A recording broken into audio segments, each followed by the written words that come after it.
the integral from 1 minus 2x to 1 plus 2x from t sine t dt. Perfect. Okay. Is this ready for differentiation?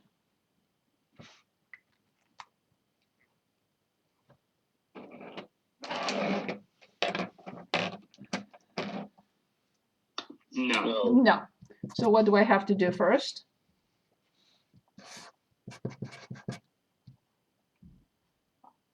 You have to make there be a constant on the bottom. Yes. So I'm going to Yes. put 0. It doesn't matter what you put. Sine t dt plus the integral from 0 to 1 plus 2x t sine t dt. Is this good enough? For this one it is, but for this one it's not. What should I do now?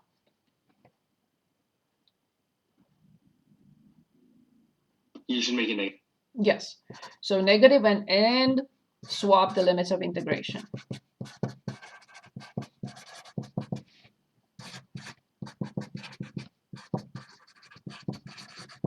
I know it looks difficult or confusing, but it's really pretty straightforward after all. Okay, so can anyone differentiate this?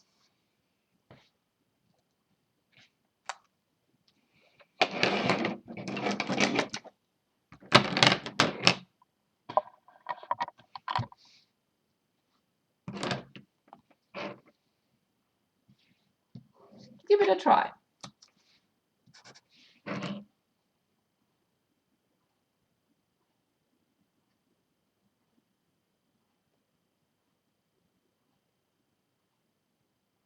It's okay if you're wrong. So I think it would be a positive 2 cosine. So first of all, instead of t, I have to plug this in. Do we not differentiate that? No. Dang it. No. Oh, you want to do that first? Okay, you could if you want. No. It's not a good idea. I keep doing it. I keep differentiating. So this has to be plugged in, because when we differentiate this, the only thing that disappears is this and this. We are not touching the function. We are not integrating, we're not differentiating the function. We are just plugging in 1 minus 2x sine of 1 minus 2x times the inner function prime. Negative 2. Exactly. Plus. Awesome. We'll come back and clean it up. Awesome. Perfect. Plus. Let's try this. Could you slow down a bit, please? I'm sorry? I was saying, could you slow down a bit, please? Okay. Thank you.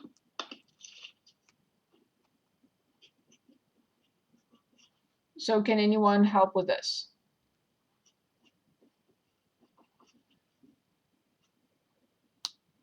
One plus 2x. Yes? Sine of 1 plus 2x. Yes. Times 2. Times 2, that's it. Yeah, I'll clean it up a little bit and rearrange it, because I have a 2 minus 2x, sine 1 minus 2x, I'll put a 2 in front, 1 plus 2x, sine 1 plus 2x. This is it. This is the derivative of this function. We're not integrating, we're not touching this at all. The derivative of this function is this. All this. So this is g prime. Do you think we need another example, or can we move on?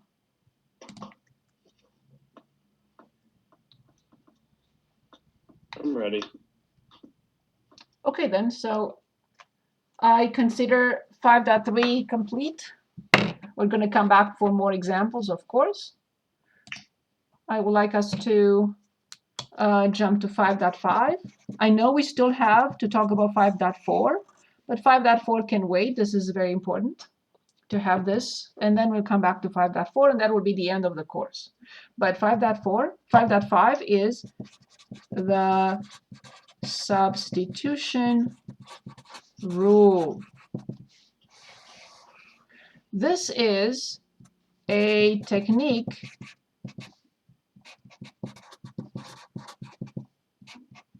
of integration.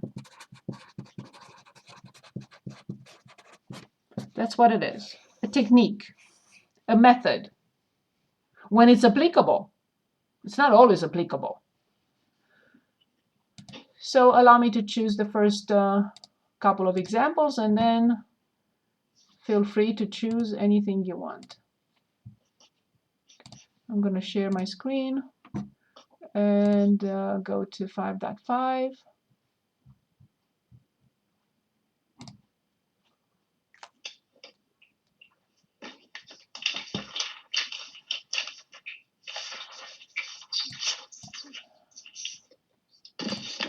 And I'm going to mute you. Sorry about that. Okay. So we haven't discussed this. I'll come back to it. I just want to start with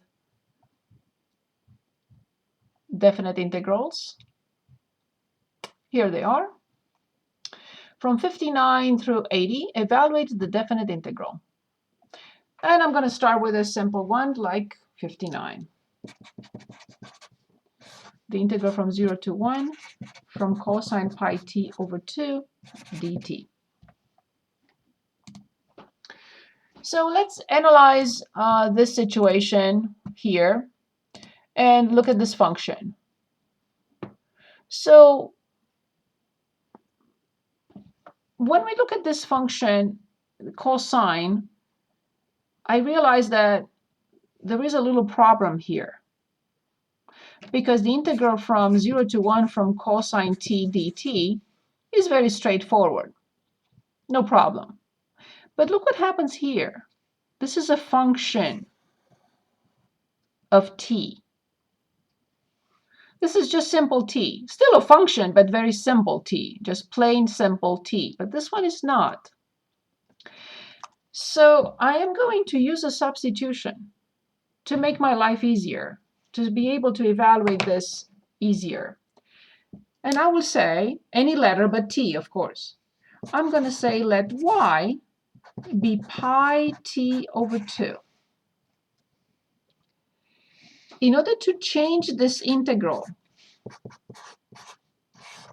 into something with dy, because if I have a function with t, I have to have dt in the integral. But now I want to do something to all this and change it to y. I cannot have u and y and t in the same integral. That is impossible in a single integral. So I need dy. So I created this function, and I know how to find its differential.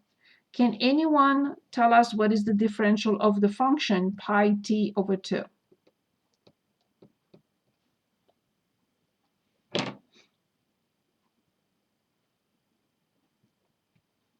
That's why we did, and I tortured you with dy many times, because this is very important. Yes, pi over 2.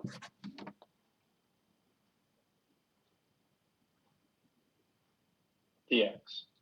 Careful, you're correct, but dt, because we have t. Awesome.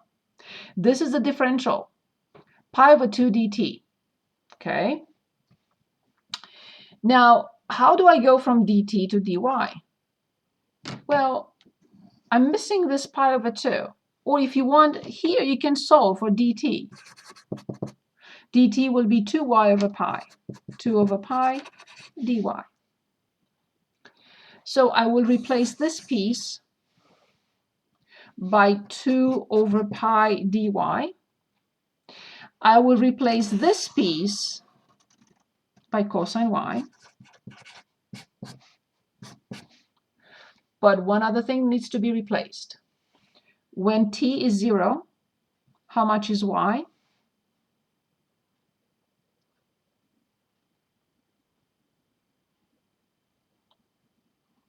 0. Perfect. When t is 1, how much is y? Pi over 2. Pi over 2. So be very careful. You cannot move on from an integral in t to an integral in y, simply copying the same limits of integration, it will not work. It will be a terrible mistake.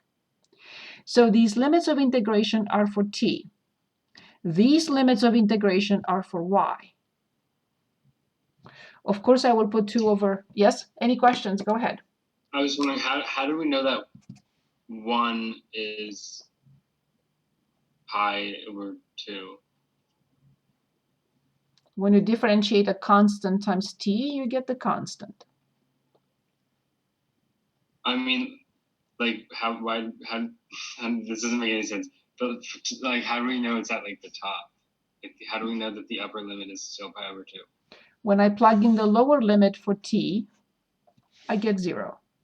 When I plug in the upper limit for t, I get pi over 2. Okay, that makes sense. Perfect. So 2 over pi goes in front. And then I have the integral from 0 to pi over 2 from cosine y dy. Now I know how to evaluate this. 2 over pi will stay in front. What function prime is cosine y?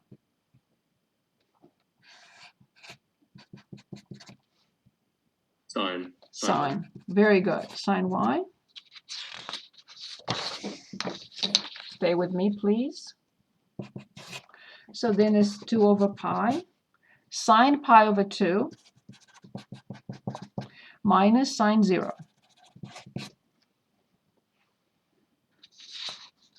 So sine pi over 2 is 1. Sine 0 is 0.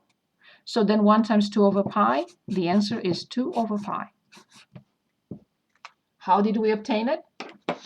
By using a substitution. We said, this is in the way. This is my problem. Can I make it go away? I can. By substituting or letting y be pi t over 2. But I automatically need to determine dy. Why?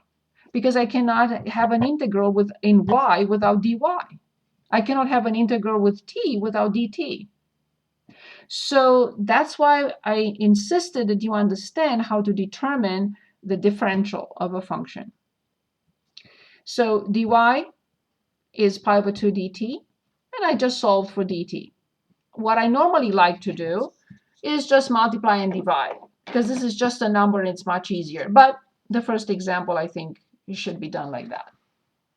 Do we have to use y as the variable that we're using for substitution? Any variable other than t. You invent any variable you want other than t. Okay. You use any variable. I don't like to say the u substitution. Who cares? What if the function is in u? And how will I substitute u with u? So, but it's up to you. Use any letter you want. You can use A, B, C, D, W, G, Y, whatever you want. Okay, I would like to continue with 61. Any variable would work. 0 to 1, the cube root of 1 plus 7x dx. Okay. So looking at this function, can anyone come up with an idea of what the substitution would be? If you like u, let's use u this time. 1 plus 7x. Yes. Can anyone tell us why would I choose this, 1 plus 7x? It's a function within a function. It's a function within a function, and also because the cube root of 1 plus 7x cannot be simplified. Nothing. Nothing. You can never do anything to it. And that is a problem. Awesome. Brilliant. Now, I cannot continue before I find du. What is du for this function?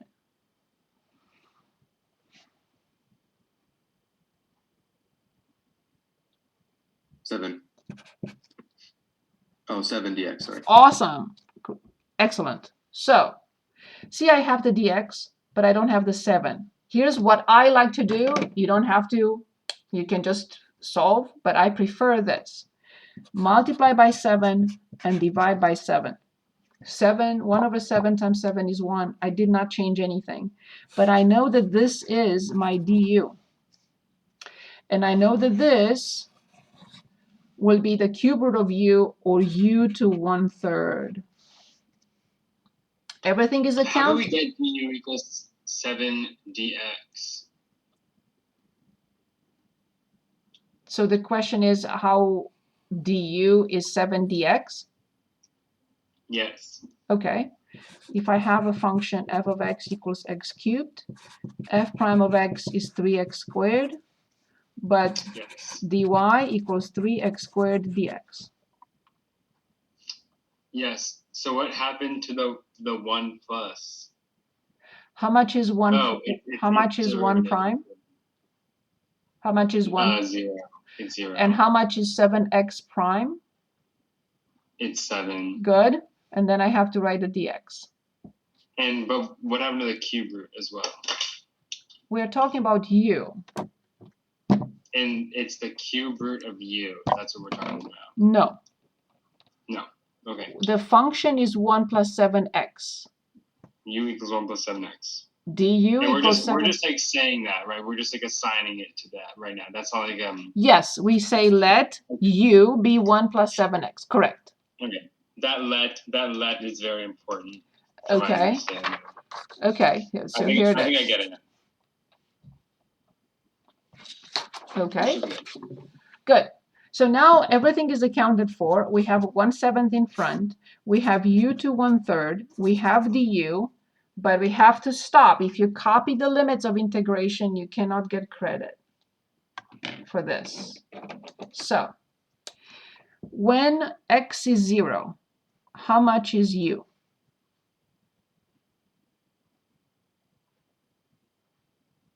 Zero. One more time. When x is 0, how much is u? 1. Perfect.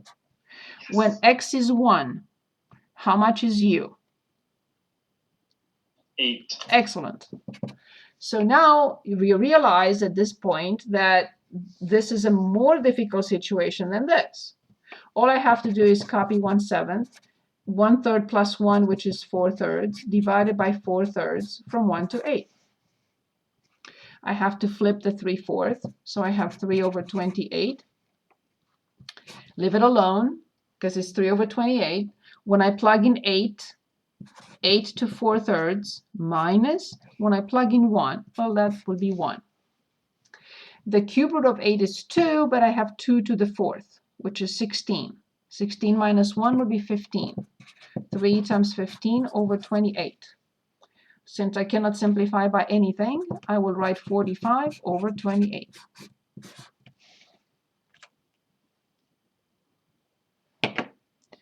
Any questions?